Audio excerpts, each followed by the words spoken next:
Ako ang inyong Lolo Pael at ito ang aking kwento. Babaeng probinsyana. Arturo, pumarili ka nga. Saglit lang po, tatapusin ko lang po itong pagsisibak ng kahoy, Lo. Iwanan mo na yan, may pag-uusapan tayo. Opo, andyan na po. Lo, ano po bang pag-uusapan natin at parang ang seryoso na mukha nyo? Apo, kailan ka ba mag-aasawa? Tumatanda na ako sobra. Po? Sino po bang may sabi na matanda na kayo? Mas malakas pa po kayo sa akin Ako wag mong dinadaan sa pagiging pilosopo mo. Nagtatanong ako ng maayos sa'yo Seryoso naman po ako, Lo Edad lang po talaga yung tumatanda sa inyo. Kita nyo naman ang lakas-lakas nyo pa. Saka, ikaw kaya yung pinakamatikas na lolo sa buong baryo natin. Hay nako, tumigil ka. Kailan ka nga sabi mag-aasawa? Alam mo, nung nabubuhay pa kasi yung lola, Amelia mo, tuwang-tuwa kami nung ipinanganak ka. Sabi pa nga niya kung meron na siyang apo, sana bago kami mawala maabutan pa namin yung apo namin sa tuhod. Ay, naku po. Lo, girlfriend nga wala ako. Apo pa sa tuhod agad yung pinapangarap nyo. May nabibili po ba sa tindahan nun? Ibibili ko na lang po kayo. Ba't ayaw mo kung tigilan sa ganyang pagsagot-sagot mo, ha? Magpasensyahan tayo kung mapukol ko yung bibig mo ng tungkod ko. Magseryoso ka nga. Hayaan po ninyo, pag-iisipan ko po, Lo. Iyon lang naman kasi yung hiling ko. Kahit nobya lang, masaya na ako. Bago man lang ako mawala dito sa mundo makita ko at masigurado na may makakasama ka at magiging katuwang sa buhay. Ayokong iwanan ka na nag-iisa at baka mapariwara ka. Si Lolo talaga Hindi naman siguro. Ako naman yung pinakamabait yung apo, di ba? Oo, pinakamabait at pinakamasamang apo. May iba pa bang pagpipilian? Ikaw lang naman ang apo ko. Punyemas ka talagang bata ka hambalusin na talaga kita Aray, masakit po. Tama na, aray. Umayos ka ha. Gusto ko lang na magsabihin sa iyo na hindi natin alam ang takbo ng panahon. Malay mo, baka mamaya mautas na ako dahil sa konsumisyon sa iyo. Dadalhin ko pang alalahanin yung mga kalokohan mo. Ay naku, Lolo, huwag po kayo mag-alala. Hindi pa po kayo malalagutan ng hininga. Alam niyo po ba yung kasabihan tungkol sa masamang damo? Masamang damo, mahirap mamatay. Yun nga po, Lo. Abay, sigurado niyan. Ikaw aabuti na katapusan ng mundo kung magkatotoo kasabihan na yan. Ay nako, bakit naman kasi nung umulan ng kalokohan sa langit lahat sinalo mo. Kung buhay pa yung nanay mo pababalikin kita sa sinapupunan niya at magpapalit na lang ako ng apo. Aray, ang sakit naman po nun. Kasalanan mo yan. Sige na po, seryoso na ako, Lo. Alam mo, Lo, kaya hindi pa ako kasi nag-aasawa. Unang-una ha, kailangan niyo pa po ng makakasama. Kapag nag-asawa na ako, paano ka na? Sino mag-aalaga sa'yo? Siyempre, di ba, yung atensyon ko mapupunta na dun sa asawa ko, hindi na sa'yo. Pangalawa, wala pa po ako nakikitang babae na pwedeng pakasalan Wala Hindi ko pa nahahanap yung dalaga na magpapatibok ng puso at puson ko. Ay nako, ewan sa inyong mga kabataan ngayon. Ang tagal nyo maghanap ng kapareha. Tingnan mo yung anak ni Kumparing Paeng. Tumanda ng binata. Takot kasi manligaw Tapos yung anak ng yumaong si Saling. Naging matronang bading. Teka, huwag mong sabihin baka... Ay, nako.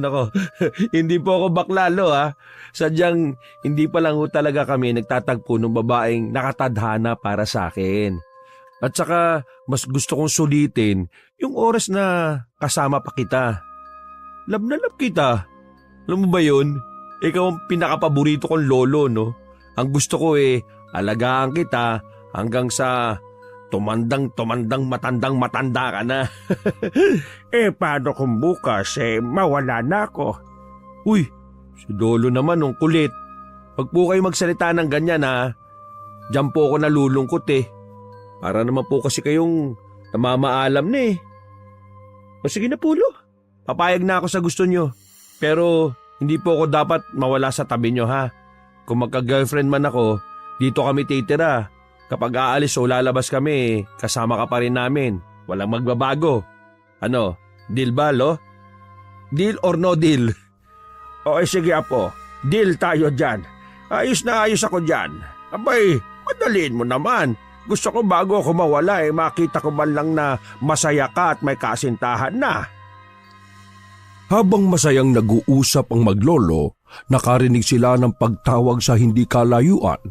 Nang pagmasdan nila ang parating, nakita nila si Benjo na kababata ni Arturo.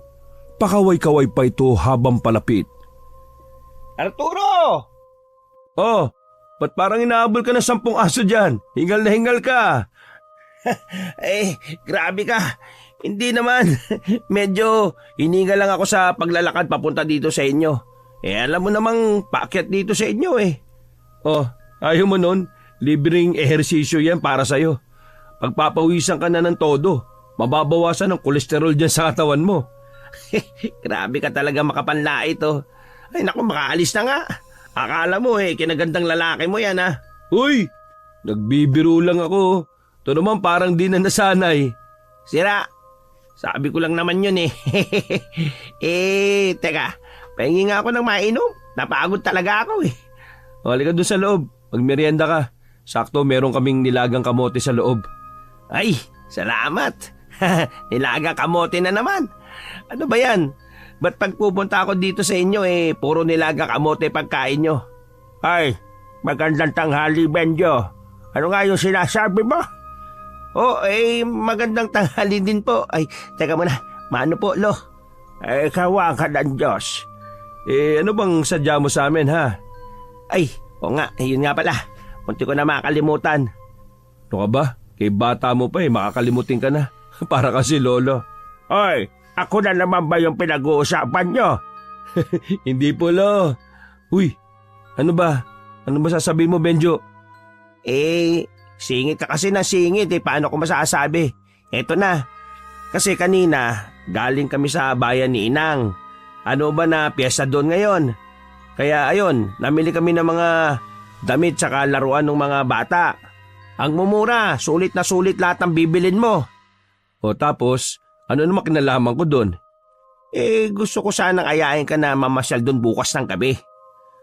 Ikaw naman, alam mo namang hindi ako mahilig sa mga ganyan Maski isang gabi lang naman. Alam mo, maraming tao doon. Sigurado, lalo na sa plaza. May gaganaping pageant. Yun, no tayo. Ayoko. Ikaw na lang kung gusto mo. Sige na, samahan mo na ako. Malay mo, doon mo mahanap yung pangarap mong babae. Sigurado ako marami kang makikilalang magagandang babae ron. Naku, wala akong oras sa mga ganyan Alam mo namang, Ay, sige na. Isama mo na si Arturo. Mabuting makapaggala-gala ito ng makakilala naman ng babae roon. Para makapag-asawa na. Ay nako, haya ka na naman Lolo Tama naman kasi si Lolo no. Maraming magagandang dayong babae tsak doon. Marami pa kasi kami mga gagawin dito. Wala makakatulong si Lolo. At saka, ay nakakaya ko na yan. Ako na bahala sa lahat. Sumama ka na sa kaibigan mo. Magliwaliw ka at magsaya. Makipagkilala sa ibang tao. Puro ka na lang trabaho. Puro na lang ako laging inaalala mo. Mamasyal ka rin naman no. At minsan unahin mo naman yung sarili mo. Huwag mo akong alalahanin. Nagdaan din ako sa ganyang edad yung pagka-teenager na yan. Kaya naiintindihan ko yan. Oh, ayan. Okay naman pala si Lolo Makinig ka na kasi. Akong bahala sa'yo ron. Hahanap kita ng date. Ano, game ka? Oy, bawal ka tumanggi ha. Pumayag na si Lolo.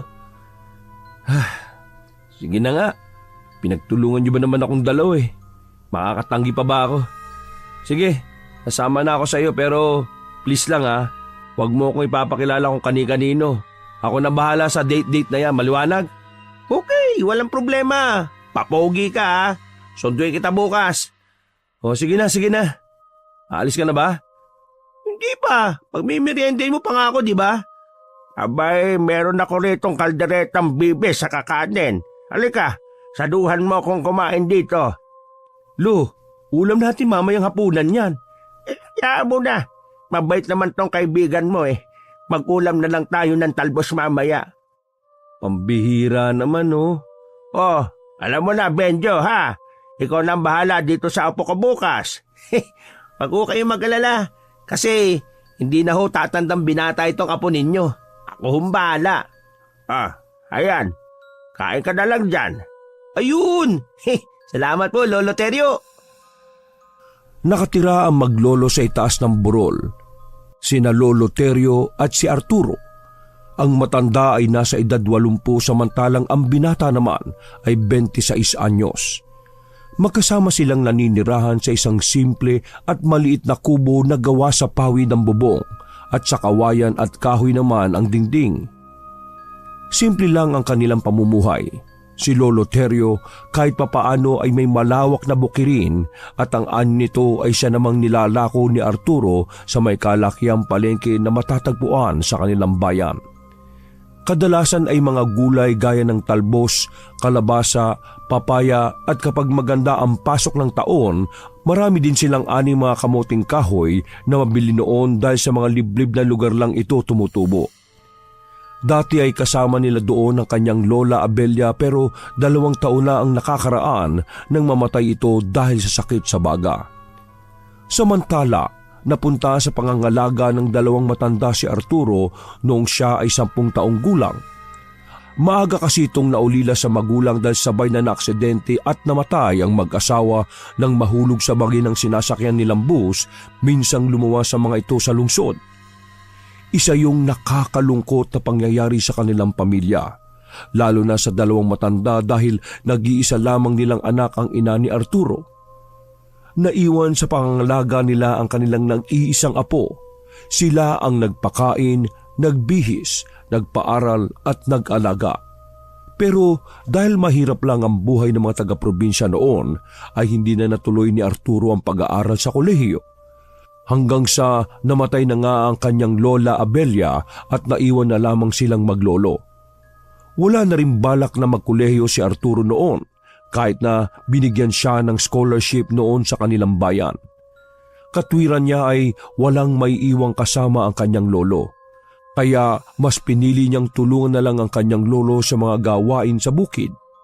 Sapat nang mayroon silang maihahain sa mesa. Hindi mahalaga ang mga material na bagay o yaman. Ang pinakamahalaga noon ay ang pagkain pagsasaluhan nilang maglolo. Samantala, si Benjo naman ay ang tangi at nag-iisa niyang kaibigan mula pagkabata. Matyaga itong pumupunta sa bahay na maglolo para lang makipagkwentuhan minsan o kaya naman ay ayain ang barkada sa inuman, na madalas namang tanggihan ni Arturo. Pero mabuti na lang at napapapayag niya ito nang ayain niya ngang dumalo sila sa pista at sayawan sa bayan. Kaya naman tanghali pa lang ay tumungo na si Benjo sa bahay ng kaibigan. Matapos silang mananghalian ay inaya na kagad ang kaibigan na tumungo na sila para daw hindi mahuli sa pagsipat sa mga magagandang dalaga. Tatanggi sana ulit ang binata sa ganoong oras, tila mas naging sabik naman ang kanyang lolo at kinumbinsi siyang humayo na nga para mas lalo daw nilang masulit ang okasyon. Simpleng kasuotan lamang ang mayroon sila at sumabay na sa bumiyahe ng lumang jeep papuntang bayan. Sila ay pumwesto sa likuran at habang nasa biyahe, di nila maiwasang magbiruan. Ang pogi mo talaga. Hoy, manahimik ka nga. Nangingilabot ako sa mga pinagsasabi mo. Maming nga sa akin, bakla ka ba? Uy, ngayon mo lang ba nahalata? Sira ulo. Hindi, seryoso pre. Sa itsura mong yan, kahit simple ka lang maraming babae sigurado mapapadoble ng tingin sa'yo. Sigurado ako bago matapos ang gabi, may uwi ka ng isa pang apo ni Lolo Teryo. Aray, baka batok naman to. Paano? kung ano-ano sinasabi mo. Naririnig ka na ng mga katabi natin. Baka mamaya bukas hindi isang apo may uwi ko kundi chismis. Makakaladkad ang pangalan ni Arturo. May nabuntis na babae sa pistahan. Hirap na yun, no? Sabagay. Ikaw talaga, puro ka talaga kahambugan eh. Baka mamaya walang magkagusto sa akin doon. Tingnan mo nga ang mga itsura natin, no? Nako, maski ganito mga ayos natin, no? Hindi tayo papatalo sa kapugian. Maniwala ka sa akin. Basta huwag ka lang totorpein. Hindi naman ako torpe. Pihikan lang. Sa bagay. Pero alam mo, totoo namang may tsura ka eh. Para kang ginto sa kailaliman ng bundok. Pag lumabas pag-aagawan ng marami. Sige na nga, aamin na ako pre. Tayo na lang kaya. Siraulo ka. Hindi, loko. Naniwala ka naman. Kahit unggoy, hindi ka papatulan, no? Kung pangit ako, mas pangit ka. Saka, hindi kita papatulan. Ikaw yung unggoy Ito naman, nagbibiro lang Pero, seryoso pre. Easy lang sa'yo magka-girlfriend. Kailangan mo lang talaga mag-effort. Siguro, yung mga ganyang bagay wala na sa isip ko mula nung mamatay si Lola Abelia. Inugol ko na kasi lahat ng oras ko kay Lolo dahil siya lang yung natitirang pamilya sa akin. Ngayon nga, nag-aalala ako sa kanya kung nakakakilos ba siya ng maayos o nahihirapan ngayon sa bukid. Uy, ano ka ba? Ikaw na nga nagsabi na malakas pa ang lolo Teryo mo. Isa pa pre, tama naman yung lolo mo Kailangan mong lumabas-labas. Kailangan mong malaman yung realidad. Mas nauna siya sa mundo, no? Malamang mas mauna siyang, alam mo na. Kaya naiintindihan ko rin ng lolo mo kung bakit gustong-gusto kanyang mag-asawa. Teka, ano mo nalaman yan? Nakausap ko siya kanina. Mabilisan lang naman at nabanggit niya yung bagay na yan. Kaya pagdating sa bayan, hindi ako ang hahanap ng babae para sa'yo, kundi ikaw mismo. Dahil kapag nagkataon, siya na kasi ang makakasama mo habang buhay. Nako, lalo tuloy ako nag-alala sa kanya. Hindi ko ba alam, para siyang namamaalam ngayon Alam mo pre, sa loob-loob ko, siguro nga bago mangyari yun wag naman sana pero matupad ko yung kaisa-isang hiling niya. Makalipas ang ilang oras, nakarating na ang dalawa sa dulo ng bayan. Bumaba sila nang huminto ang sasakyan sa harap ng isang may kalakihan na plaza. Maraming tao na ang naroon at maraming banderitas ang makikita sa buong kapaligiran. Malalanghap na rin ang mga masasarap na pagkain kasabayang tugtuging tila mapapainda ka nang wala sa oras. Daming tao. Tutuloy pa ba tayo? Malamang, nandito na tayo Makikisaya na tayo sa lahat. Oh, bakit parang namumula ka? Ngayon ka lang ba nakakita ng mga tao? Eto naman nagbabagsak ako ng mga gulay sa palengke dati pa, di ba? Pero hindi ganito kadaming tao kasi madaling araw pag nagdadala ako ng gulay doon. Tingnan mo, halos dikit-dikit na yung mga katawan nila Kaya nga piyesta, di ba? Ibig sabihin, dadaluhan ng maraming tao. Saka, di ba sabi ko, galing ang mga yan sa iba't ibang bayan, baryo at lugar. Huwag ka na magtaka. Saka, huwag kang mailang Hindi naman tayo kilala ng mga yan Ganun ba? Saka, huwag ka na masyado mag-isip. Nandito tayo para magsaya. Kailangan mo lang maging alerto at maging maingat kasi di natin alam mga ugali ng mga taong nandito. Marami ditong tarantado, O gaya ayun, tingnan mo. Mukhang binabastos nung lalaki yung babae. Ha? Nasaan? Ayun, yung lalaki may tattoo sa leeg. Mula sa hindi kalayuan, nakita ng dalawa ang pambabastos na ginagawa ng lalaking may kalakihan ng katawan sa babaeng nakayuko. Dahil mahaba ang buhok noon at nakatalikod ang lalaki, hindi mamukhaan ni na Arturo at Benjo ang mga ito. Pero base sa mga nakikita nila, nababastos ang babae. Nakaupo ang babae sa gilid ng plaza.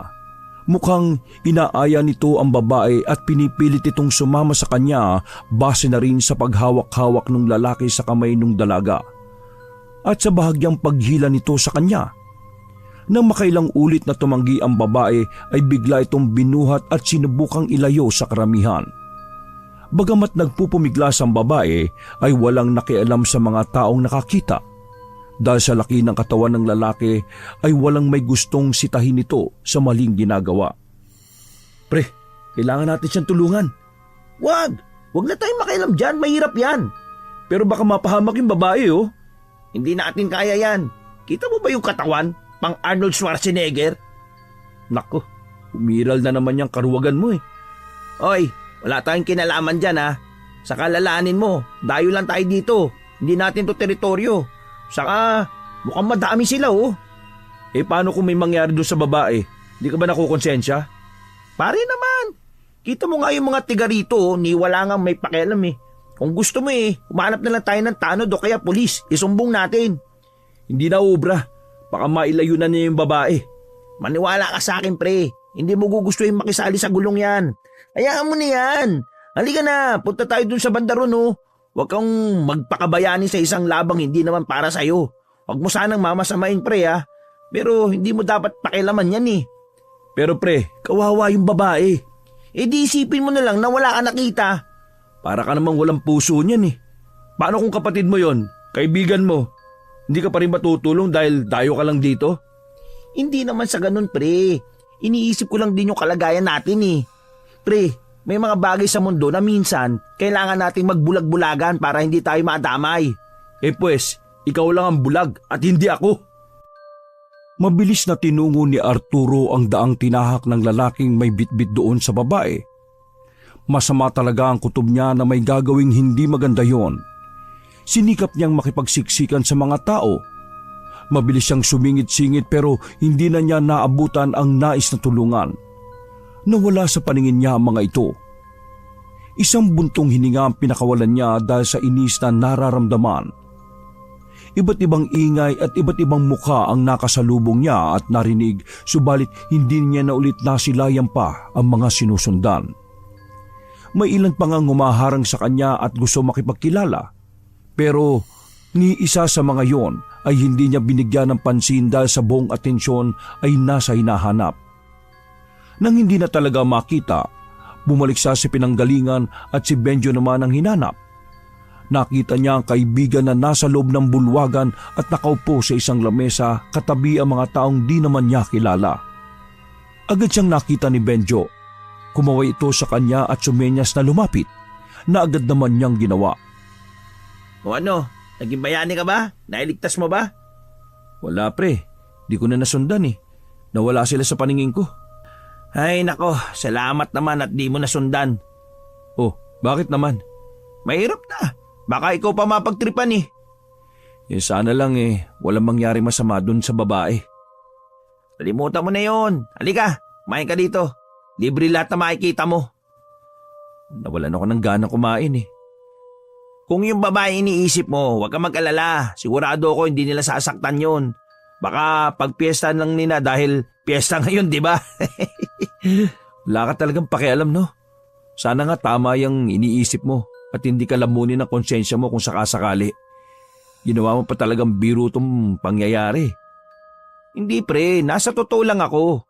Maniwala ka sa akin. Baka pasalamatan mo pa ako sa mga payong ibinibigay ko. Matagal na akong pag-alagala rito sa bayan at marami na akong mga piyestang napuntahan. Alam ko na ang tama at mali. Alam ko kung saan tayo ligtas at masaya. O siya, kalimutan mo na muna yun. Kumain ka muna. Masarap tong mga kakanin nila oh. Ay nako, kumain ka mag-isa mo. Diyan ka na. Mag-iikot-ikot na lang muna ako. Eh tamang-tama, may pupuntahan din pala ako. Magkita na lang tayo mamaya dito sa plaza. Oh, saan ka pupunta? May pupuntahan lang ako saglit. Babalik agad ako. Para makapasok tayo sa Patimpalak mamaya sa plaza. May harang kasi mamaya ang buong entablado at may bayad para makapanood tayo. Kamagalala, akong bahala. Tuloy mo na yung pag-iikot-ikot mo. Uy, teka lang. Anong Patimpalak yan? Basta, akong bahala. Stop, look and learn ka lang dyan. Sira ulo. Huwag kang gagawa ng mga bagay na ikapapahiya natin ha.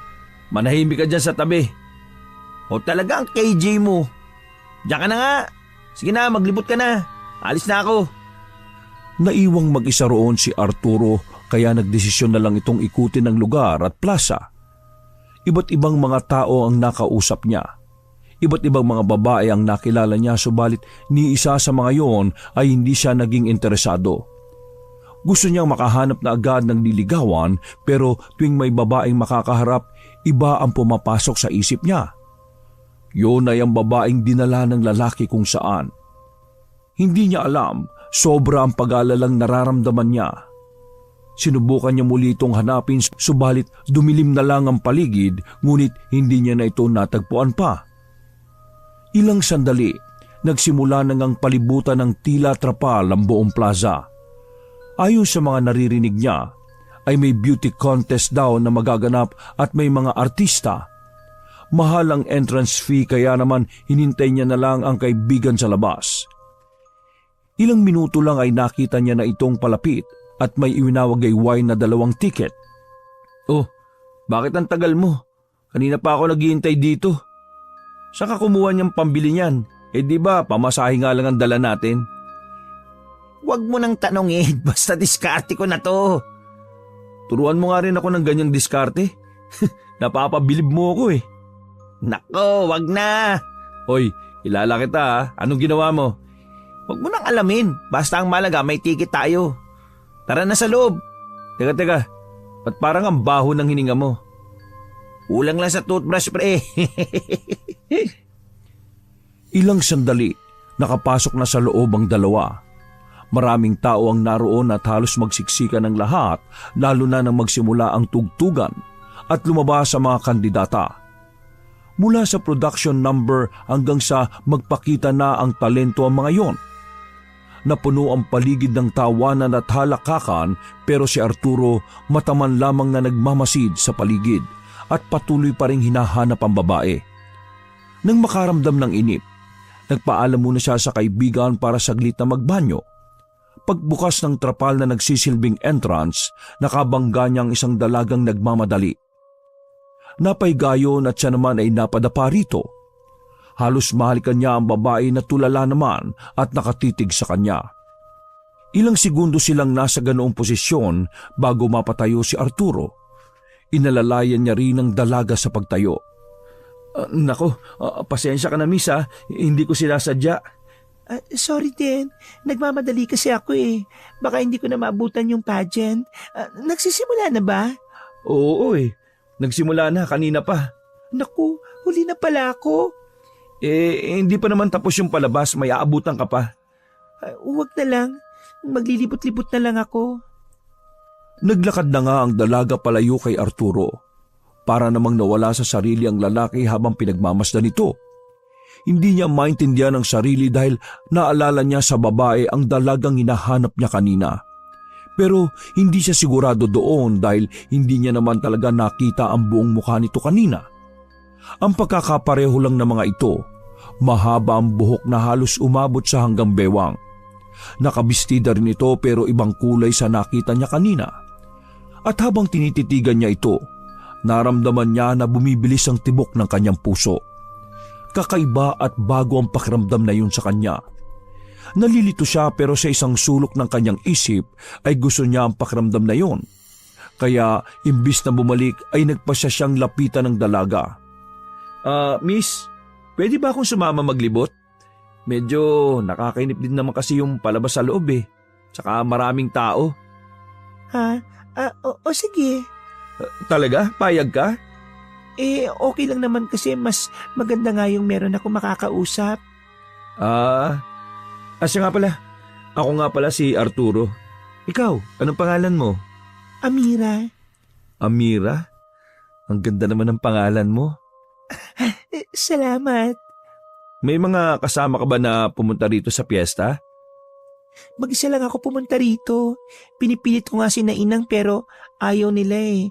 Ang totoo nga niyan, tumakas lang ako. Ha? Talaga? Taga saan ka ba? Taga dito ako, dyan lang sa malapit. Ganun ba? Buti hindi ka natatakot mag-isa rito. Bakit naman ako matatakot? Alam mo na, maraming mga tao at hindi natin alam kung anong intensyon ng iba sa kanila. Intensyon?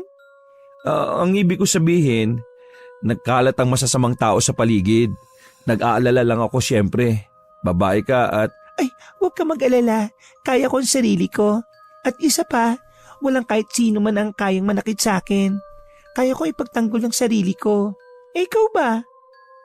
Ako? Siyempre, kaya ko rin pagtanggol ang sarili ko. Bakit parang hindi ka sigurado? May bigla kasi akong naisip yung nangyari kanina. Ano yun? Pwede mo ikwento sa akin kung ano yung bumabagabag sa'yo. Kanina kasi may nangyari. May binabastos na babae. Gusto ko sanang tulungan kaso wala akong nagawa Hinahanap ko naman, hinabol ko pero bigla silang nawala. Kaya parang hindi ako kumbinsido masyado kung kaya ko ba talaga magtanggol ng babae o ng sarili ko. Sa tingin ko, kaya mo naman. Paano mo naman nasabi? Wala, basta nakikita ko lang na matapang ka.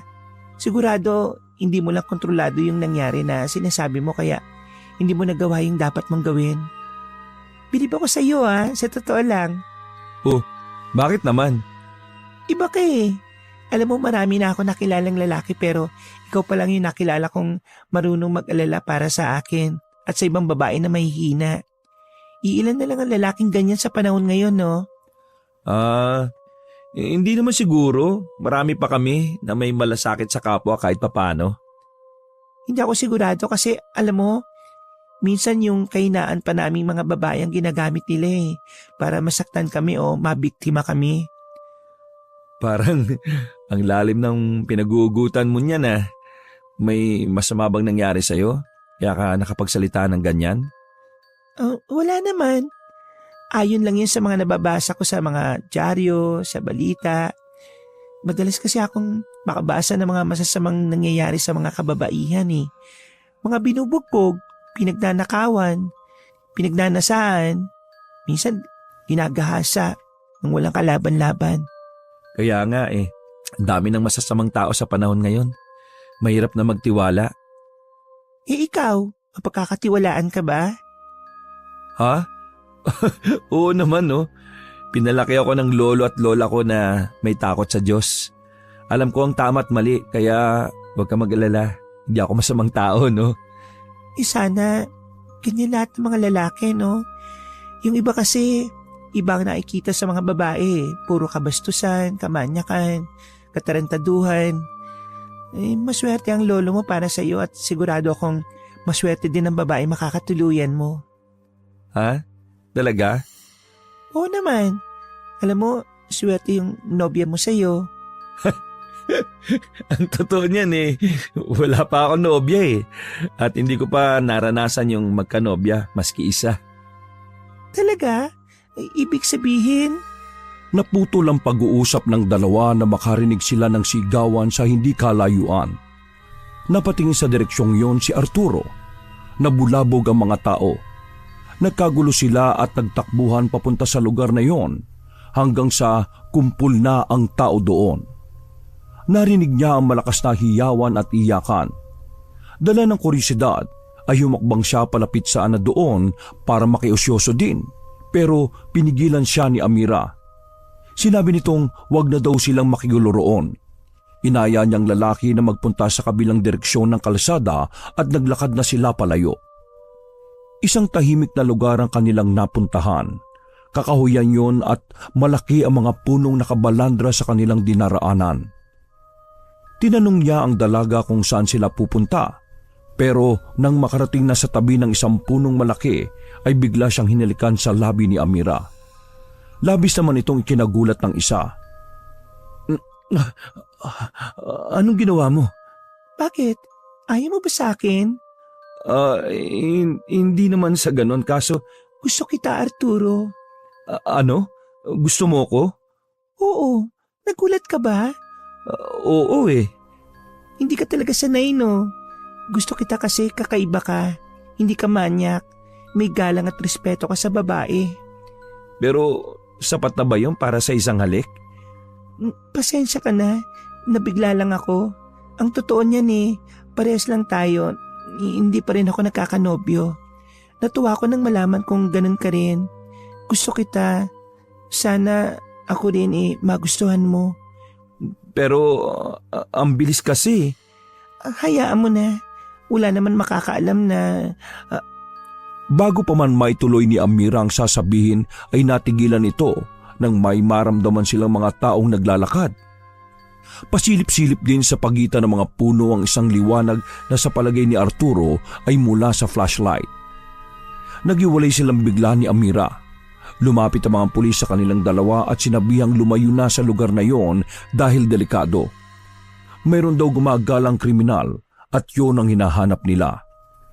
Lumabas na sila ng kakahuyan at nagpaalam na si Amira sa kanya. Kailangan na natin maghiwalay. Uuwi na ako. Ikaw din umuwi ka na. Delikado talaga ang panahon ngayon. Oo nga pala. May naiwan akong kasama sa plaza eh. Baka hinahanap na niya ako. Paano yan? Gusto mo ba ihatid muna kita sa inyo? Wag na. Kaya ko naman ang sarili ko eh. Makakauwi ako mag-isa. Ang mabuti pa, puntahan mo na yung kaibigan mo. Tsak na hinahanap ka na noon. Kaya nga eh. O sige ha. Salamat sa masayang pamamasyal. Masaya din ako. Sana hindi pa itong huli natin pagkikita. Pwede bang pumunta ka ulit bukas? Ha? Oo sige. Pupunta ako ulit bukas. Magkita ulit tayo ha. Bukas ng gabi sa may plaza. Doon mo ko kitain. O paano? Uwi na ako bago pa malaman nila inang na tumakas ako. O sige. Bukas ha. Ingat ka. Nagkahiwalay na ang dalawa. Magkaibang direksyon ang tinungo nilang dalawa. Samantala si Arturo ay pabalik naman sa plaza. Muli ay nadaanan niya ang kaguluhan kanina. Naroon pa rin ang mga tao.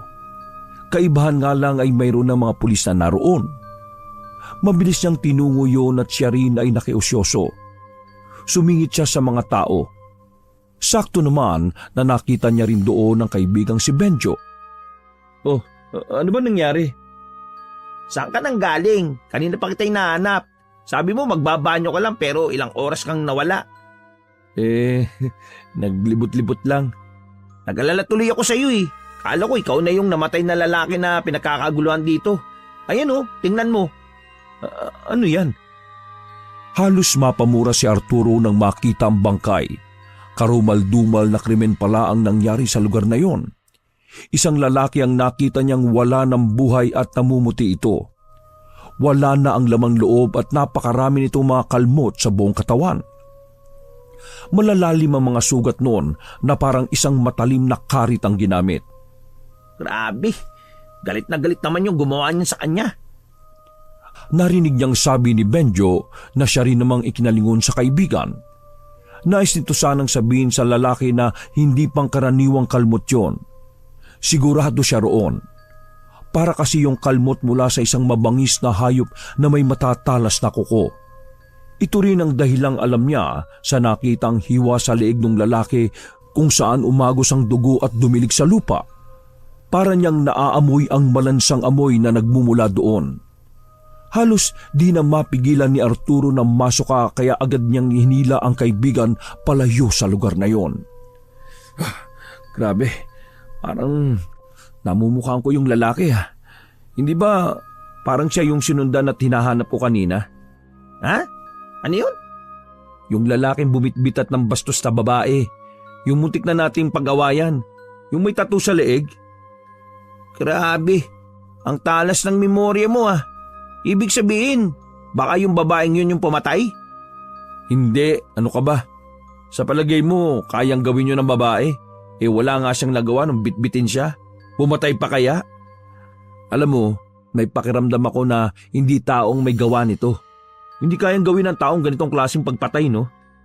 Ano, maligno, white lady, o aswang? Ano ba naman? Naniniwala ka ba sa ganyan? Ang tanda-tanda na natin para maniwala pa sa mga ganyang kwentong bayan. Ano ka ba? Totoo sila, pre. Huwag kang ano dyan, no? Maniwala ka sa akin. Sabi yan ng lola ko. At palagi niya akong kinukwentuhan ng tungkol sa mga aswang. Talaga? Nakakatakot naman. Pero duda ako Alam mo kasi maraming mga masasamang tao dito. Malay mo, may nakakita sa ginawa nito at tinulungan yung babae. Baka alam mo na, rebelde o kaya adik. O matatapang na tao na kayang banggain yung mga taong mga katulad ng mga yan. Pwede rin. Pero grabe namang torture yung ginawa. Hindi makatao, pare. Kawawa, oh. Naawa ka dun? Di ba nga masamang tao din yun? Karma yun sa mga ginawa niya mga kalokohan. Ang swerte ng babae, no? Malakas manalangin. Nakatakas eh. Ay, iba talaga ang karma kung maningil. Uy, tumahimik ka nga. Namatay na nga, pagsasalitan mo pa ng ganyan. Tara na, umuwi na tayo. Nag-aalala na rin ako kay Lolo. Balik na lang tayo bukas ng hapon. Teka, tama ba yung narinig ko? Matapos sa mga nangyari, gusto mo pa rin bumalik dito? Hulaan ko. Bababalikan mo, no? Sira ulo ka. Siyempre, sayang naman kung di natin tatapusin yung piyesta, no? Ikaw talaga, oh. Sus, maniwala ako sa iyo. Ikaw pa ba? Halos di nga kita mapilit na magpunta dito tapos. Oo na. Sige na. May nakilala akong babae kanina. At gusto ko siya, pre. Ayun! Kaya pala nawala. Hala, sige. Tara na. At nang maisumbong na kita kay lolo mo. Bago umuwi ay isang sulyap pa ang ginawa ni Arturo mula sa pinagkakaguluhan ng mga tao. Kunutang noon niya na parang pinag-iisipan kung mayroon bang mali sa kanyang mga nasaksihan at sa mga nangyari. May parang nagbubulong sa isip niya na hindi pangkaraniwang pagpatayang naganap. Agad tumakbo sa kanyang isipan ang madalas na ikinukwento sa kanya dati ng kanyang lola tungkol sa mga aswang at kung paano sila mambiktima ng mga tao. At yun ang nakita niya sa anyo ng bangkay ng lalaki. Nasa ganoong pag-iisip siya nang biglang tila may napansin siyang anino na nagkukubli sa isang malapit na puno. Pre, may nakikita ka bang kakaiba sa punong yon? Ha? Wala naman, bakit? Parang may nakita kong gumagalaw doon eh. Tara, puntahan nga natin. Oy, anong puntahan? Umuwi na tayo. Gabi na. Baka hinihintay ka na ng lolo mo, no? Dahil sa pag-aalala sa lolo ay pumayag na rin si Arturo sa aya ni Benjo. Mapayapa naman silang nakauwi ng gabing yon. Hindi na siya inihatid ng kaibigan dahil malalim na rin ang gabi at katwiran nito'y pagod na ito at wala ng lakas para umakyat pa ng burol. Agad siyang sinalubong ng kanyang lolo, dala ang isang ilawang digaas. May ngiti sa mga labi nito at tila sabik na sabik makipagkwentuhan sa apo. Habang papasok ng bahay ay panay ang tanong ng matanda kay Arturo. Ano apo? Kumusta? Masaya ba ron sa pinuntahan ninyo? Opo, lolo. Nung una naiinip talaga ako eh. Pero masaya naman pala. Siya nga pala, lo. Meron akong pagkain dito. Binili ko dun sa daan habang pauwi kami. Bibingka po yan, paborito ninyo. Ay, nako, salamat apo. Alam mo na matagal na akong di nakakatikim nito. Huli na lang nung ipagluto ako ng lola mo eh. Oo nga po eh. Nakakamiss rin po si lola, no? Siya nga pala. Bakit gising ka pa? May gagawin po ba kayo? Tutulungan ko na kayo. Nako, wala na. Natapos ko na lahat. Huwag mo akong alalahanin. Alam kong napagod ka ron kaya naman magpahinga ka na. Ako na bahala sa iba pang bagay. Kumusta? May nasipat ka ba ron? Ako si lolo talaga oh. Hindi nakakalimot sa pangungulit. Katunayan lang yan na matalas pa ang memorya ko. Ano, ha? Meron ba? Ang totoo po niyan meron po, lo. Pero gusto kong kilalanin muna siya ng maigi bago ko ipakilala sa inyo. Gusto ko, bago mo siya makita, yung sigurado na ako na siya na talaga. Ayos lang naman sa akin yon, walang problema. Mas mabuti pa nga basta siguraduhin mo na meron. Opo, lo. Meron naman po. Nako, mabuti na lang at ipinagtulakan kitang sumama sa pista sa bayan. Siya nga po akala ko ba masaya, ba't parang pilit naman yung tawa mo? May nangyari ba? Lo, Meron po eh. Kaya nababahala ako sa iniisip ko. Oy, bakit? Ano ba nangyari?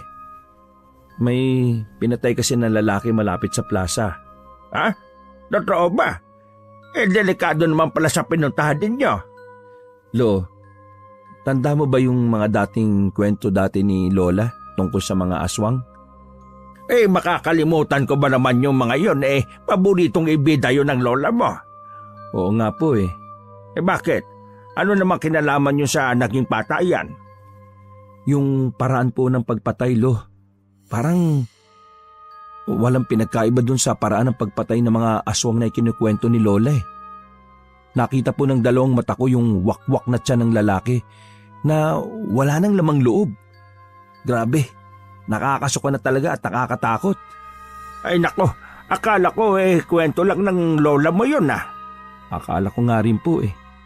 Pero hindi mo naman nakita na aswang ang may gawa nun, hindi ba? Opo, hindi ko naman nakita.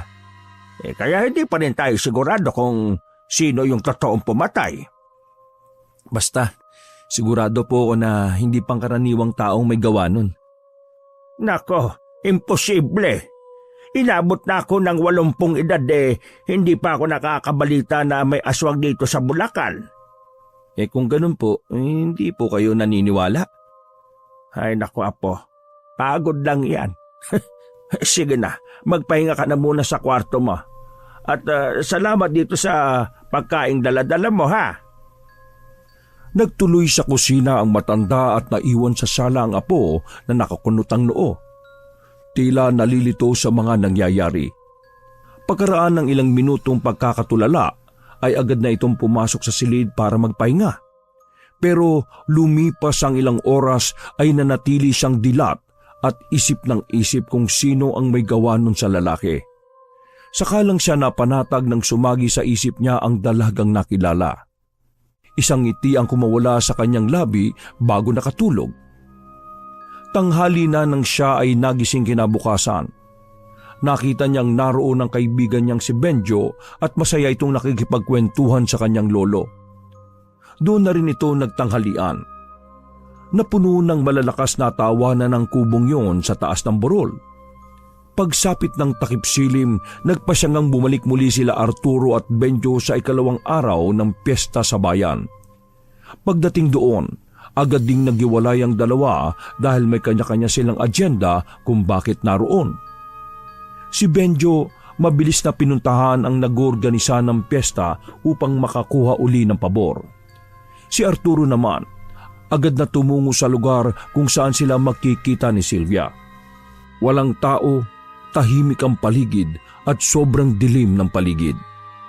Nakaramdam ng init at pinagpawisan ng malamig ang binata. Noon niya narealisa na nakakatakot pala ang lugar na kinaroroonan niya. Isang oras din siyang naghintay. Nang wala pa rin si Silvia ay naglakad-lakad pa siya ng kaunti. Hanggang sa may narinig siyang kumakaluskos. Napalingon siya sa may bandang talahiban. Dahil sa kuryosidad ay dahan-dahan siyang lumapit doon at hinawi ng marahan ang mga talahib at damo.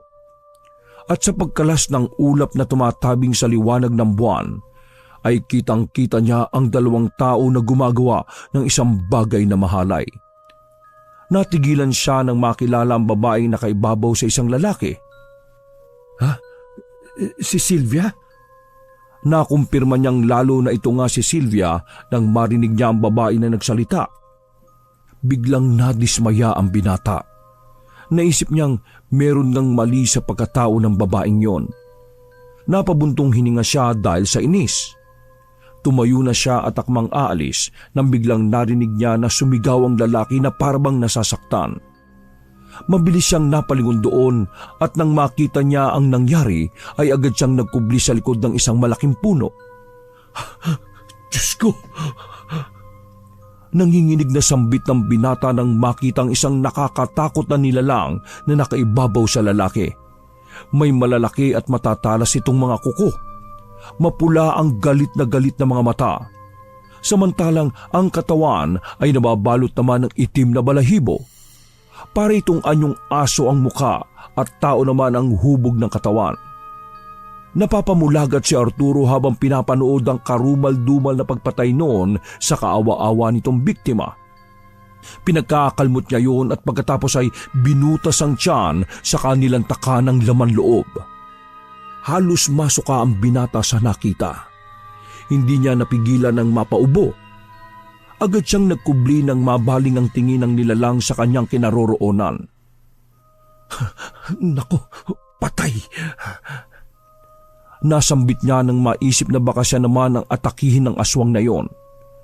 Wala pa naman siyang dalang panlaban kung sakali. At hindi niya rin alam kung papaanong lalaban sa ganoong nilalang. Ngunit nang sumilip ulit siya, ay napansin niyang wala na doon ang kinatatakutan.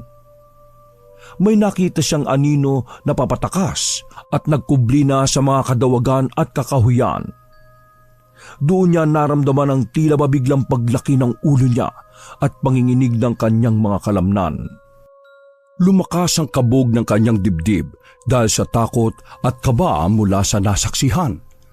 Agad siyang tumayo at lumayo sa lugar na yon. Hindi na siya nagsayang ng oras. Mabilis siyang tumakbo para puntahan ang kaibigang si Benjo. Habang nagmamadali sa paglalakad ay may isang malamig na kamay na humawak sa kanyang braso. Nandito ka na pala? Kanina pa kita hinahanap eh. Bitiwan mo ako! Lumayo ka sa akin! Bakit? Ano problema mo? Ano ba?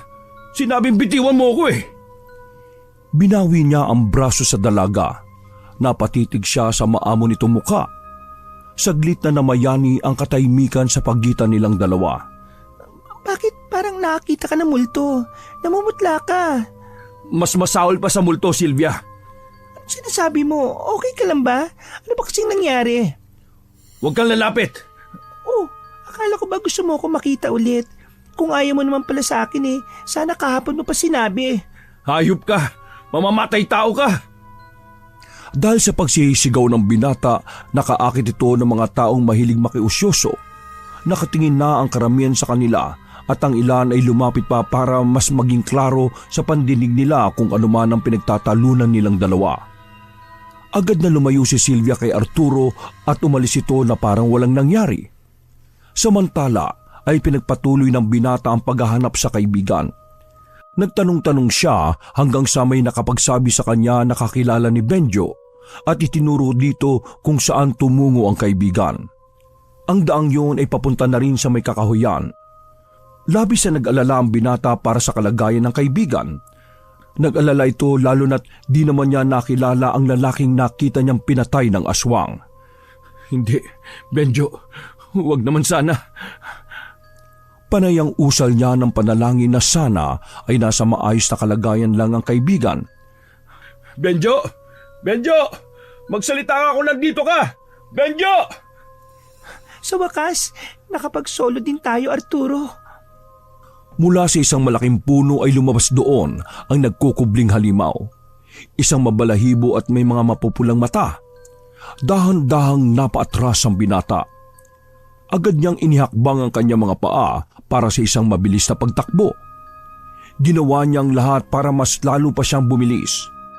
At nang makatakas sa aswang na yon, huli na nang marealisa niya na tumatakbo nga siya pero hindi naman siya umaalis sa kanyang pwesto.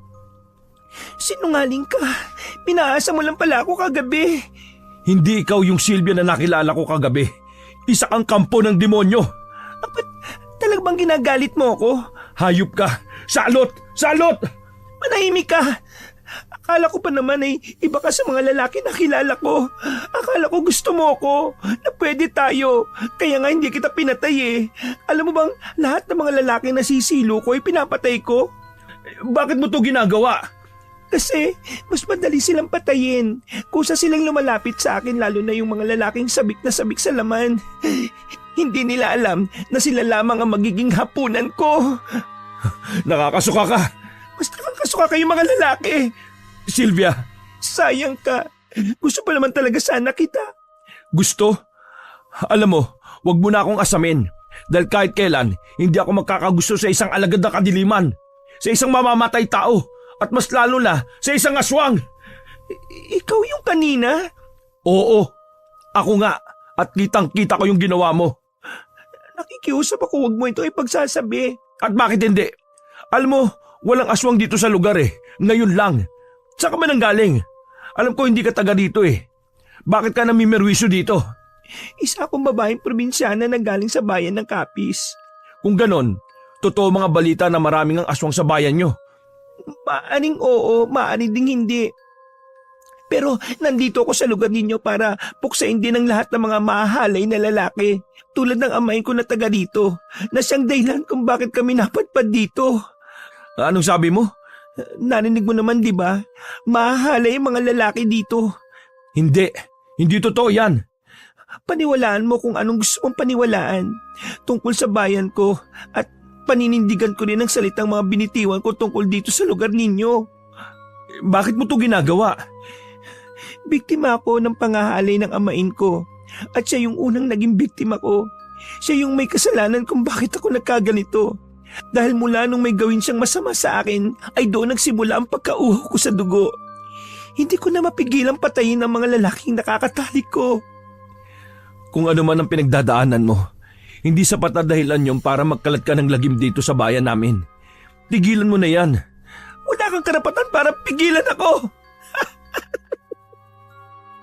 Tuluyang nagbago ang anyo ng babae. Lumaki na rin ang mga ngipin nito at naglalaway ang mga labi. Galit na galit itong sinugod ang binata. Wag! Nakikiusap ako! Wag mo akong patayin! Gumapang ang takot sa buong katawan ng binata nang lapitan siya ni Sylvia. Amoy na amoy niya ang mabahong amoy nito na animoy nabubulok na laman ng patay na hayop. Nagsimulang tumulo ang pawis sa kanyang mukha at ang pagpatak ng mga luha sa kanyang mga mata dahil sa iniisip na katapusan na niya. Naisip niyang bigla ang lolo niya na maiiwan, yung matanda na naghihintay sa kanyang pagbabalik. Biglang lumakas ang pag-ihip ng hangin. Parang tumigil ang mundo ng binata nang maramdaman niya ang mga kukong humahaplos-haplos sa kanyang katawan. Napapikit siya at inintay ang kamatayan. Pero biglang tumahimik ang paligid. Sa kanyang pagdilat ay wala na sa tabi niya ang aswang. Ngunit huli na para ipagdiwang yon dahil nakita niya itong nasa itaas ng puno. Sa posisyon nito ay parang naghahanda ito sa isang kakaibang pagsugod. Tulong! Sa wakas ay naisigaw niya. Bumaba sa puno ang aswang at muling lumapit sa lalaki. Ilang saglit pa ay inilapit nito ang mukha sa mukha ni Arturo. Literal na makadikit ang kanilang mga pisngi. Mahabang inilabas niyang dila. Tulong! Muli ay sumigaw siya ng malakas. Ngunit sino ba naman ang makakarinig sa kanya sa ganoong klase ng lugar at oras? Nakita niyang gumisi ang aswang na para siyang inaasar. Itinaas niya ang kamay at sinakal ang binata. Isang malakas sa pagsipang iginanti ng lalaki nang makaipon siya ng lakas ng loob na lumaban. Natumba ang aswang at nabitiwan siya nito. Hindi na siya nagsayang ng pagkakataon. Tumakbo na siya palayo rito. At habang tumatakbo ay sigaw ito ng sigaw. Ngunit sa hindi inaasahang pagkakataon ay bigla siyang natumba. Pero bago pa siya dambahin ng nilalang na yon ay narinig niyang napaigik ito. Natumba ito sa lupa. Isang lalaki ang nakita niyang nakahawak ng isang 2x2 na kahoy. Walang iba kundi si Benjo. Benjo, salamat dumating ka. Hinihingal na sambit niya sa kaibigan. Inalalayan siya nito para makatayo. Akala ko wala ka na. Akala ko ikaw yung pinatay ni Sylvia. Ano? Sino Sylvia yung binabanggit mo? Ayan oh, yung hinataw mo ng 2x2. Diyos ko pre, aswang yan eh. Oo nga, ang kulit mo naman eh. Akala ko hayop lang na mabangis. Grabe, aswang nga. Totoo ang aswang? Tangi, ngayon mo lang napansin? Oo eh. Salamat naman at okay ka. Akala ko patay ka na eh. Ano ba kasing nangyari? Ba't may aswang dito? Mamaya na tayo magkwentuhan. Umalis na muna tayo rito bago magising yung aswang na yan. Akma silang tatakbo pero bigla silang natigilan nang biglang humarang sa kanilang daraanan ang sumisingasing na aswang. Ang mabalahibong katawan nito ay muling nag-iba ng anyo. Naging dambuhalang aso ito na may matatalas ding ngipin na kayang-kayang pumunit ng laman ng sinumang kanyang kakagatin. Mas naging mabagsik ito. Anak ng teteng, ang laki niyan! Mas lalong lumaki ang halimaw nang sabihin niyo ni Benjo. Nanlilisik pang lalo mga mata nito at matamang nakatitig kay Arturo. Pre, ikaw talaga ang target ng aswang na to. Sa'yo nakatingin oh. Ay, anong gagawin natin? May alam ka bang panlaban sa aswang? Ang alam ko pre, asin. Pero saan naman tayo kukuha nun? Anong gagawin natin ngayon? Mamamatay na ba tayo? Mabuti pa magdasal tayo na sana may magawi ditong rumoronda. Bangkay na tayo bago dumating ang mga yon. Wala tayong pagpipilian kundi ang labanan niyang aswang na yan. Pumulot ng mga bato si Arturo at pinagbababato ang aso na nasa kanilang harapan. Ngunit hindi yun iniinda ng kalaban. Sumugod ang nakakatakot na nilalang na yon kay Arturo at akma siyang kakagatin nang biglang ulit tumilapon dahil sa malakas na paghampas dito ng kahoy ni Benjo. Napahiga ito sa lupa. Pre, iniinda niyo yung palo ko. Bumulot ka ng kahoy para may pananggalang ka sa katawan mo. Agad na naghanap ng kahoy ang binata. May nakita siyang nakalambiti na sanga at mabilis niya yung hinila. Naputol ang sanga at lumikha ito ng isang sandatang pwede niyang magamit. Matulis ang dulo nito dahil sa pagkakaputol. Mabilis na nilapitan ni Benjo ang aswang at pinagpapapalo ito. Hindi kumikilos ang aswang. Handa na sanang tusukin ito ni Arturo ng hawak niyang kahoy pero bigla siyang nakaramdam ng awa sa aswang nang makita niyang may luha ito sa kanyang mga mata. Nabanaag niya ang isang kakaibang kalungkutan dito. Hindi niya maipaliwanag ang nararamdamang yon para sa dalaga. Pre, ano ba? Tulungan mo ako dito! Parang hindi niya narinig ang sinabing yon ng kaibigan. Dahan-dahan niyang ibinaba ang hawak na kahoy. Uy, ano bang ginagawa mo Arturo? Bakit mo binaba yung sandata mo? Hindi pre, hindi ko kayang pumatay. Ano? Naiibang ka ba? Muli ay pinalo ni Benjo ng kahoy ang aswang. Muli itong napahalik sa lupa. Tama na pre, huwag mo na siyang saktan. O bakit pre? Aswang to eh. Huwag kang maawa rito. Pero imbis na makinig sa kaibigan ay nilapitan niya ang aswang at tinulungan niya itong makatayo. Isang yakap ang iginawad niya sa dalagang minsan ay nagustuhan niya at masasabing minahal niya kahit sa maikling panahon. Tama na Silvia, tigilan mo na yung ginagawa mo. Maling-mali ang pumatay ng tao lalo na't wala naman sila kasalanan sa'yo. Ang mabalahibong katawan ay napalitan ng anyo ng isang magandang babae. Natulala si Benjo sa nasaksiyang yon. Makinig ka sa akin. Gusto naman talaga kita eh. At kaya ako bumalik dito ngayong gabi ay para masilayan ka muli. Hindi ko lang talaga nagustuhan yung nasaksiyan ko. Kahit sinong lalaki yon Silvia ay hindi magugustuhan ng sikretong itinatago mo. Niloko mo ko eh. At masakit sa akin yun. Hindi ko mapigilan. Hindi ko kayang kontrolin ang sarili ko, Arturo. Sige na, bumalik ka na sa probinsya ninyo. Hindi ka nararapat sa lugar na ito. Ano? Pinaalis mo ako sa lugar na ito? Oo, dahil hanggat naaalala mo mga masasakit na alaalang pinagdaanan mo dito, baka hindi ka tumigil. Ayokong dumating ang araw na iba yung makatagpo sa'yo. Ayoko mapahama ka. Ayoko masaktan ka dahil sa uri ng pagkatao mo. Arturo! May panahon pa para magbago ka, Silvia. Huwag mong sayangin ang buhay mo. Sa pag-iiganti sa mga taong wala namang kasalanan sa'yo. Hindi pa huli ang lahat. Pero marami na ako na biktima. Marami na akong lalaki na napatay. At pagsisihan mo. Kung magsisisi ka, makakamit mo ang tunay na kapayapaan. Yung totoong pagmamahal na hinahanap mo. Tama ka. Kung mahal ka talaga ng isang lalaki, mamahalin ka dahil mahal ka at hindi dahil sa katawan mo. Mamahalin ka kahit pa aswang ka. Pero hindi ako ang lalaking yun. Bakit ayaw mo sa akin, Arturo? Mas importante sa akin ang kaligtasan ng lolo ko kaysa sa kaligayahan ko. Nangako ko sa kanya na maghahanap ako ng isang mabuting babae para maging katuwang ko sa buhay. Pasensya na, hindi ikaw yon Silvia. Hayop ka! Bakit ba palagi mo na lang ako pinapasakay sa mga drama mo? Gusto kita pero patuloy mo lang ako pinapaasa. Tumalikod na si Arturo para tuluyan ang iwan ng babaeng unang nagpatibok ng kanyang puso. Sa palagay niya ay sapat na ang mga sinabi niya para makapag-isip ng tama si Sylvia, na nakapagdesisyon na itong lisanin ang kanilang lugar at maniwalang hindi siya bagay sa kanilang probinsya.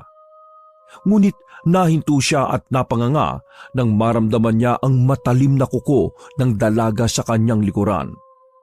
Hindi niya napansin ang agad na muling pagbabago nito ng anyo.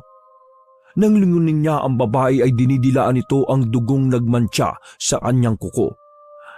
Ikaw ang huli kong biktima! Arturo! Dahan-dahang napalod sa lupa si Arturo.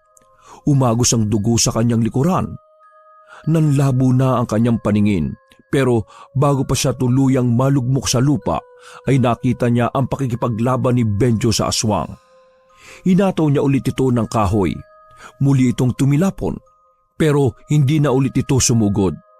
Bagkus ay tumayo ito at mabilis na tumakbo sa loob ng kakahuyan. Iniwan nito ang isang malakas na halakhak na tila sumasama sa paghampas ng malakas na hangin sa paligid. Sinubukan itong habulin ng isa, subalit hindi niya na yun naabutan pa. Pagbalik sa kinilalagyan ni Arturo, nanginginig yun at naglalabasan sa buong mukha ang malalaki at may itim na mga ugat. Si Lolo. Tumigil ka! Huwag ka magbibitaw ng habilin mo ha! Ayaw ko niyan! Benjo, makinig ka sa sasabihin ko. Pare, kayanin mo to utang na loob! Hindi ko alam kung kaya ko pa. Pero uwi pa tayo eh! Iniintay ka ng lolo mo! Kaya nga, ihahabilin ko siya sa'yo. Huwag pare! Baka patayin ako ng lolo mo pag hindi kita inuwi ng buhay sa bahay niyo! Huwag mong sabihin sa kanya. Anong ibig mo sabihin? Kung mamamatay ako, sabihin mo sa kanya, nakipagtahanan ako sa babaeng nakilala ko kagabi. Ano? Nasisira ka ba ng bait? Ba't ko naman gagawin yun? Dahil ayokong malungkot si Lolo. Gusto ko ay maging masaya siya at isipin niyang natupad ko ang huling hiling niya sa akin. Arturo naman eh. Nakikiusap ako, pre. Hindi tayo susuko. Sabay tayong uuwi, pre. Huwag kang bibitaw, ano ka ba? Nangihina na ako. Tulong! Tulungan niyo kami! Ikaw nang bahala sa lolo ko, Benjo. Nakikiusap ako sa iyo. Samahan mo siya. Hindi. Nagmamakaawa ako sa iyo, pre. Tulong! Tulungan niyo kami! Ay, pre! Ano ba? Busy ka dyan! Arturo! Hindi! Arturo! Umuwi ng mag-isa si Benjo. Nakita siya kaagad at sinalubong ng naghihintay na matanda. Kunot ang noon nito at tila may hinahanap mula sa likuran ng binata. Aba, bakit mag-isa ka? Nasaan ang apo ko, Benjo? Yung nga po, lolo eh. Kaya dito ako tumuloy kasi hindi sumama sa akin pa uwi yung apo ninyo. Ibinili niya na ako na lang daw po munang sasama sa inyo ngayong gabi. Eh bakit? Ano bang gagawin pa niya sa bayan? Bakit hindi pa siya sumabay sa'yo? Kasi po, ano po eh. Sandali nga. Ba't para kang nakainom ng 1 litrong suka dyan sa itsura mo? Namumutla ka. Ayos ka lang ba? Napagod lang po siguro ako sa pag-akyat po dito. Ay nako, hindi ka na nasanay dito sa amin. Hala, tara na sa loob at doon na tayo mag-usap. Mahamog na dito at baka tayo sipunin parehas. Naunang naglakad ang matanda papasok sa kanyang tahanan. Samantalang si Benjo ay di mapigilan ng panginginig ng kanyang mga kamay. Tumulo rin ang luha sa kanyang mga mata. Pero agad niya yung pinahid bago pa man muling mapalingon sa kanya ang matanda. Ana, gusto mo ba magkape? Wag na po. Busog po ako eh. Aba, malayata na ngayon ka lang tumanggi sa pagkain inaalo ko sa'yo O sige, magkwento ka na. Nasaan ba yung apo ko? Magkasama po kasi sila nung babaeng nakilala niya kagabi. Tapos, Aba, painam naman at pinairal na rin ng apo ko ang kanyang katikasan sa wakas. opo, oo nga po. Nakita mo ba yung babae? Ano ba masasabi mo? Maganda ba? Pwede na bang makapagbigay ng magandang lahi ng mga apo? Opo, Lo. Maganda naman po. Maganda po. Ba't siraulang bata ito? Ba't ka naman biglang naiyak dyan? Iniisip mo ba na magbabago na ang samahan ninyong magkaibigan dahil may nakilala na siyang babae na mamahalin niya? Opo. Parang ganun na nga po. Huwag ka mag-alala. Hindi ka makakalimutan ng apo ko ano man ang mangyari. Dahil mahal ka ng apo ko bilang kanyang kaibigan. Kasangga sa lahat ng laban ng buhay. Kaya magtiwala ka lang sa kanya tulad ng pagtitiwala ko sa apo ko. Sa sinabing yun na matanda, ay hindi na niya napigilan ng itinatagong emosyon. Bigla itong humagulgol at niyakap ang lolo ng kanyang kaibigan. Teka, iba talaga ang kabataan ngayon. Sige na, doon ka na lang sa kwarto ng apo ko matulog ha. At sabay natin siyang aantayin bukas para sa isang magandang balita. Pasensya na po kayo, Lo. Ang bait po kasi ninyo eh. Nako, wala yun. Siya nga pala, bukas umuwi ka sa inyo para magpaalam sa magulang mo ha. Kasi tutulungan mo ako bukas para katayin yung alaga kong baboy. Susurpresahin natin si Arturo ng isang pagniriwang. Natulala na lang si Benjo sa tinurang yun ng matanda. Mabigat ang loob niya habang sinusundan ng tingin nito na papunta sa kusina para magtimpla ng kape. Ano, sigurado ka bang ayaw mo magkape? Opo, Lo. Busog pa po talaga ako eh. Sige, magpahinga ka na. Ikaw nang bahala dyan ha. Opo, Lo. Salamat po. Hindi alam ni Benjo kung hanggang kailan nga niya maitatago ang nangyari sa kaibigan. Pero isa lang ang tiyak niya. Maaga siyang aalis sa bahay na matanda at babalik siya sa bayan para bisitahin ang kaibigang iniwan sa ospital. Kumuha siya ng bag ng binata at doon ay naglagay siya ng ilang mga damit nito para pamalit. Pagkatapos ay pumikit siya para umusal ng isang dasal na sana ay mabilis ang pagpapagaling ng kaibigan upang hindi na mag-alala ang mabait na matanda. Ang nangyari sa gabing yun ay isang paalala para sa magkaibigan na huwag agad magtitiwala sa mga taong nakikilala. Ang kwentong ito ay isinalaysay sa pamamagitan ng isang sulat ni Arturo. Nangyari ito taong 1988 sa isang bayan sa Bulacan. Sadyang hindi na sinabi kung saan ang eksaktong lugar upang mapangalagaan ito at hindi na makaladkad sa iskandalo sa isang sensitibong paksa tungkol sa mga kalalakihang ayon sa pananaw ni Silvia.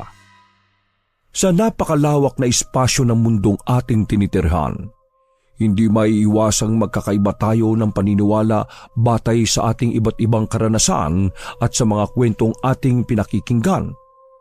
Ngunit sa kabila ng kaibahang ito, importante na matuto tayong rumispeto at pahalagahan ang bawat buhay ng mga individual saang manglupalop tayo mapadpad upang hindi tayo makagawa ng isang desisyong ikasisira ng ating pagkatao at maapektuhan sa pamumuhay ng mga taong ating nakakasalamuha. Wakas! Ako ang inyong Lolo Pael at ito ang aking kwento.